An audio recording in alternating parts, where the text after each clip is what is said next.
ចាក់តុស្ដំនៃការអប់រំគឺជាគ្រឹះជាបង្គោលដ៏រឹងមាំសម្រាប់ទ្រទ្រង់ការអប់រំសម្រាប់នៅគោលនយោបាយអប់រំដើម្បីកសាងធនធានមនុស្សសំខាន់មាន4យ៉ាងទី1អប់រំចំណេះដឹងឲ្យទូលំទូលាយស្ដីពីជីវភាពរស់នៅក្នុងសង្គមដែលទាក់ទងនឹងអំពើហិង្សាសិទ្ធិមនុស្សលទ្ធិប្រជាធិបតេយ្យសុខភាពបរិស្ថានប្រវត្តិសាស្ត្រនិងបច្ចេកទេសវប្បធម៌ផ្សេងៗរបស់ខ្មែរយើងទី2អប់រំចំណេះធ្វើគឺតម្រូវឲ្យប្រជាពលរដ្ឋមានបំណិនឬជំនាញអ្វីមួយច្បាស់លាស់សម្រាប់យកទៅប្រើប្រាស់និងអនុវត្តក្នុងជីវភាពប្រចាំថ្ងៃឲ្យបានល្អប្រសើរទី3អប់រំចំណេះដឹងនិងឥរិយាបថដើម្បីកែលម្អនៅអាកប្បកិរិយាអប់រំពីសិលធម៌និងបណ្ដុះស្មារតីស្នេហាជាតិមាតុភូមិទី4អប់រំចំណេះសមូហភាពឲ្យមានស្មារតីសាមគ្គីចេះរួមសហការគ្នា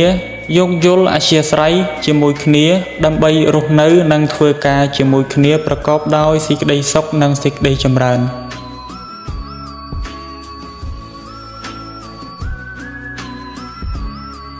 I'm a kid,